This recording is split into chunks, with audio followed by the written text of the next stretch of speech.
Hi friends, welcome to my channel. मैं हूं चंद्र सिंह। दोस्तों, आज हम बात करने वाले हैं भारत के 8 बीच को मिला ब्लू फ्लैग स्टेटस। इस वीडियो में हम जानेंगे ब्लू फ्लैग स्टेटस क्या है, ब्लू फ्लैग स्टेटस कैसे मिलता है और ब्लू फ्लैग स्टेटस जिस भी देश को, जिस भी कंट्री को मिलता है उसको इसका क्या फ़ायदा होता है। यह सब डिटेल को हम यहाँ इस वीडियो में कवर करने वाले हैं। आगे बढ़ने से पहले मैं आपको यह बता देना चाहता हूँ कि मेरे इस वीडियो में जो भी कंटेंट है वो कंटेंट इंग्लिश में होंगे और इसको मैं आपको समझाऊंगा हिंदी में। ओके, तो चलो आगे बढ़ते हैं। यह मेरा सोशल मीडिया है, सोशल मीडिया पे मैं भी कनेक्ट रहता हूँ, तो इसे भी फॉलो कर लीजिएगा। चलो आगे बढ़ते हैं। ये जो फ़ोटो है, तो यह फ़ोटो भारत के उन सभी बीचों के हैं जो 8 बीच की हम बात कर रहे हैं, वो बीच की ये फ़ोटो है। दोस्तों, हमें एक प्रश्न होता है इससे कि भारत का सबसे पहला बीच कौन सा था जिसको यह स्टेटस मिला। तो हम देखेंगे इसको, चंद्रभागा बीच। देखिए कि Chandrabhaga beach on the Konark coast of Orissa will be the first in Asia. Okay, तो एशिया में सबसे पहला यह चंद्रभागा बीच है। चलिए आगे बढ़ते हैं। अब हम पूरे कंट्री, पूरे जो विश्व है, विश्व के जितने भी बीचेस हैं और जितने भी कंट्री है उसमें कितने बीचेस को ब्लू फ्लैग स्टेटस मिला है, तो यह हम यहाँ देखेंगे। सबसे अधिक अगर हम देखें तो सबसे अधिक ब्लू फ्लैग स्टेटस किस देश को मिले हैं, तो स्पेन देश को। कितने हैं? 578 जो बीच है स्पेन के, उस बीच को यह स्टेटस मिला है। अगर हम भारत की बात करें तो भारत के 13 बीच, कितने? भारत के 13 बीच ऐसे हैं जिसको IUCN का ये स्टेटस मिला है। चलो आगे बढ़ते हैं। अब हम PIB का जो ये न्यूज़ आया था 5:34 PM को, तो इसको हम एनालिसिस करेंगे।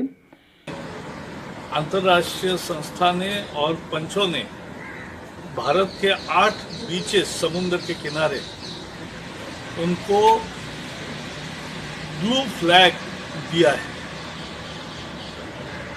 वहाँ बीच पर अच्छा इंफ्रास्ट्रक्चर तैयार हो, वहाँ साफ सुथरा अच्छा रहे और उसके साथ साथ वहाँ सस्टेनेबल डेवलपमेंट के समुद्र में और समुद्र के किनारे दोनों जगह काम करने के लिए ये पुरस्कार दिया जाता है। और इसमें शिवराजपुर द्वारका में, भोगला दीव में, कासारकोड और पदुबिद्री कर्नाटक में, कप्पड़ केरल में, ऋषिकोंडा आंध्र प्रदेश में और गोल्डन पुरी उड़ीसा में और राधानगर अंडमान निकोबार में। देखिए, पहले तो ये देखिए कि ये कौन सी मिनिस्ट्री के अंतर्गत आता है, कौन सी मिनिस्ट्री इसको रिलीज करता है। तो ministry of environment, forest and climate change. ये जो स्टेटस वाली बात है, ये कौन सी मिनिस्ट्री के अंतर्गत है, तो ministry of environment, forest and climate change. चलो आगे बढ़ते हैं। Proud moment for India, all 8 beaches recommended by government gets international blue flag certification. Shri Prakash Javadekar, हमारे देश के प्रकाश जावड़ेकर जी, उन्होंने यह मीडिया में यह जानकारी दी थी। ओके, चलिए आगे बढ़िए। It is the moment for India as 8 beaches. अब यह 8 बीच कौन से है भारत में, तो यह 8 बीच है जिसको ये ब्लू फ्लैग स्टेटस मिला है। तो सबसे पहला है शिवराजपुर। ये शिवराजपुर कहाँ पर पड़ता है, तो ये गुजरात के द्वारका में है। फिर है गोगला, यह कहाँ पर है, तो यह दीव में है। दीव क्या है, तो दीव केंद्र शासित प्रदेश है। फिर कासरकोड एंड पडुबिद्री, यह कहाँ पर है, तो ये कर्नाटक स्टेट में है। नेक्स्ट कप्पड़, ये कहाँ पर है, तो ये केरला में है। फिर नेक्स्ट ऋषिकोंडा जो आंध्र प्रदेश में है, और गोल्डन पुरी उड़ीसा में है, और लास्ट में राधानगर जो अंडमान निकोबार आइलैंड में। यानी कि ये जो 8 जगह है, तो 8 जगह में 2 जगह के ये बीच है, वो बीच केंद्र शासित प्रदेश में पड़ते हैं। एक है दीव और एक है अंडमान और निकोबार। चलिए आगे बढ़ते हैं। एक और खुशखबरी है, India has also been awarded a third prize by the international jury under the international based practices for pollution control in coastal region।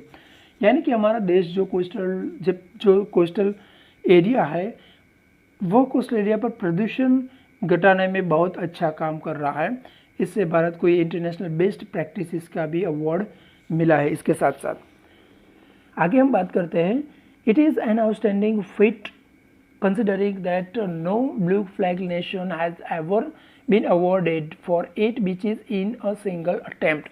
कोई भी देश ऐसा नहीं है जो सिंगल अटैम्प्ट में 8 उसके बीचेस को यह सर्टिफिकेट मिल सके। ओके, यह किसने बताया? तो हमारे union minister environment, forest and climate change, जो ये मिनिस्टर है, कौन है यह? तो प्रकाश जावड़ेकर जी, तो उन्होंने यह बताया था। नेक्स्ट हम देखेंगे, India is also the first country in Asia Africa. India is also the first country in Asia Africa reason which has achieved this feat in just about 2 years time.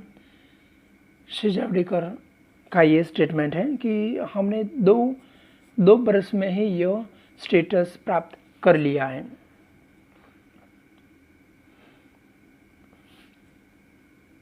दूसरा यह एक एग्जांपल, जापान और south Korea और यह UAE, ये देश तकरीबन 5-6 सालों में यह देशों ने अपने प्रयत्नों से ये स्टेटस प्राप्त किया है।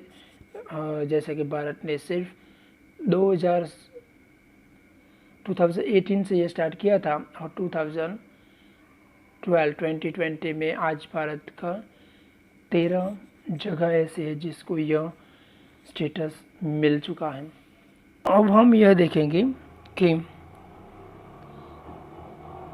बीम्स ये क्या है, तो beach environment and aesthetic management service, और दूसरा ICZM ये क्या है, तो integrated coastal zone management project. तो यह इन दोनों प्रोजेक्ट को कंबाइन करके भारत ने अच्छा वर्क किया, अच्छा काम किया है, जिससे इन 2 सालों में भारत को 13 ऐसा बीच हैं जिसको यह स्टेटस बहुत ही कम समय में मिला है।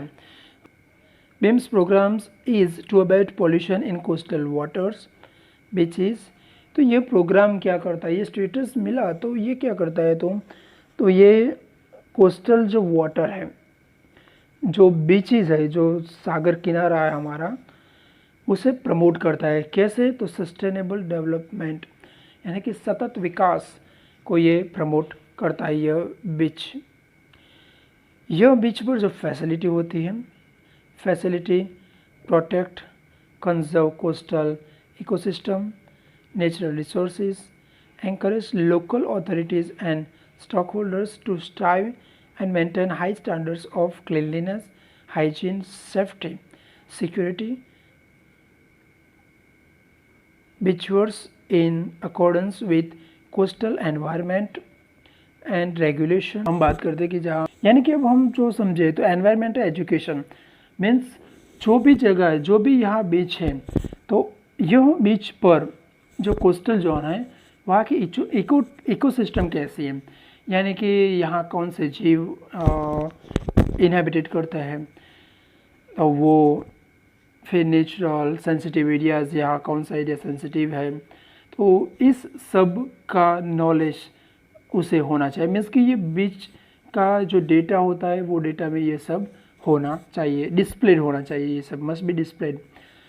देन हम देखेंगे information about bathing water quality. Means कि जो भी बीच है तो वहाँ आप बाथिंग कर सकते हैं या नहीं कर सकते, तो ये भी इन्फॉर्मेशन, पक्की इन्फॉर्मेशन होनी चाहिए। Information about the blue flag programme must be displayed. ये ब्लू फ्लैग प्रोग्राम अगर आप चला रहे हो तो उसका भी डिस्प्ले होना चाहिए, उसे पता होना चाहिए।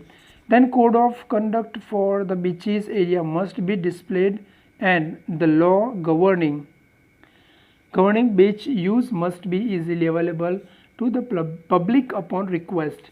जो भी यहाँ पब्लिक, जो भी लोग यहाँ बीच पर आते हैं तो उनको ये इस सब बातों का पता होना चाहिए। देन लास्ट में a minimum 5 environmental education activities must be offered, यानी कि यहाँ पर एनवायरमेंटल एजुकेशन की एक्टिविटीज़ भी होनी चाहिए। देन उसका सेकंड क्राइटेरिया वाटर क्वालिटी, तो यहाँ जो भी वाटर है तो वाटर की क्वालिटी भी जांच लेनी चाहिए। नो इंडस्ट्रियल और सेवेज रिलेटेड डिस्चार्ज में इफेक्ट द बीच, यानी कि कोई भी इंडस्ट्री का यहाँ पानी इस बीच पर नहीं आना चाहिए। उसका कोई सेवेज यानी कि कोई कचरा, कूड़ा कचरा भी यहाँ नहीं आना चाहिए, जाना चाहिए। Located in the vicinity of the beach. Then compliance of the community with requirement for sewage treatment and influent quality. Then हम जो देखेंगे algae or other vegetation should be left to decay on the beach unless it constitute a nuisance, यानी कि इस बीच पर जो algae यानी कि शैवाल जो हम बोलते हैं तो उसका अस्तित्व नहीं होना चाहिए, और उस पानी में इसका अस्तित्व नहीं होना चाहिए। तो ये सब बात हमने देखी वाटर क्वालिटी में। देन हम देखेंगे एनवायरमेंटल मैनेजमेंट। एनवायरमेंटल मैनेजमेंट में क्या है, तो a beach management committee must be establish to be in charge of instituting environmental management system and conduct regular environmental audits of the beach facility।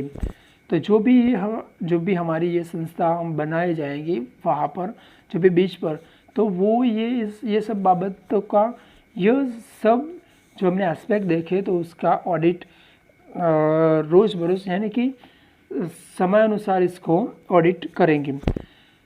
Then देखें तो The beach must comply with all regulations affecting the location and operation of the beach. Okay. Then हम last में देखेंगे the beach must be clean. बीच कैसा होना चाहिए, तो clean होना चाहिए। Waste disposal bins, receptacles must be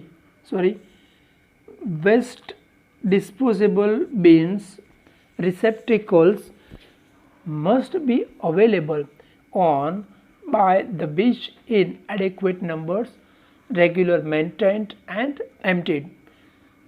Facilities for receiving recycled waste materials must be available on the beach, यानी कि जो भी यहाँ प्रवासी आता है तो वो प्रवासी जो भी उसके साथ जो भी लाता है, जो वेस्ट लाता है वो वेस्ट कैसा होना चाहिए वहाँ से, तो वो रिसाइकेबल होना चाहिए। क्योंकि अगर ये रिसाइकेबल हो तो इसको हम रिसाइकल करके उसका फिर से यूज़ कर सकते हैं और प्रदूषण घटा सकते हैं। आगे है adequate and clean sanitary facility, यानी कि बीच पर जो भी बीच हमारा प्रोजेक्टेड बीच है तो उस बीच पर सैनिटरी फैसिलिटीज़ अवेलेबल होनी चाहिए। On the beach there will be no unauthorised campaign और ड्राइविंग एंड नो डंपिंग, यहाँ पर कोई भी कैंपेनिंग नहीं होनी चाहिए, यहाँ पर ड्राइविंग भी नहीं होनी चाहिए या और डंपिंग भी नहीं होनी चाहिए। Regulation concerning dog and other domestic animal on the beach must be strict enforce, यानी कि यहाँ कोई भी डॉग्स या ये कुछ डोमेस्टिक एनिमल देखे नहीं जाने चाहिए। आगे हम बात करेंगे सेफ्टी एंड सर्विसेज। मीन्स यहाँ कोई भी प्रवासी आए, अगर कोई देश अपने देश से हो या कोई दूसरे देश से, तो उसे सभी प्रकार की सेफ्टी मिलनी चाहिए और यहाँ सर्विसेज भी उसको इंटरनेशनल लेवल की सर्विस इसको मिलनी चाहिए, यानी कि ड्रिंकिंग वाटर भी अच्छा होना चाहिए, फर्स्ट एड होना चाहिए, लाइफ गार्ड्स होने चाहिए। ओके, बीच का एरिया एकदम कैसा क्लीन होना चाहिए, और यहाँ पेट्रोल होना चाहिए, यानी कि यहाँ पुलिस की व्यवस्था भी होनी चाहिए, कोई क्राइम ना हो इसके लिए। तो सेफ्टी और सर्विस है, यह भी बहुत अहम बात है। अगर आपको यह वीडियो अच्छा लगा हो तो वीडियो को लाइक और शेयर ज़रूर से करिएगा। Thank you. जय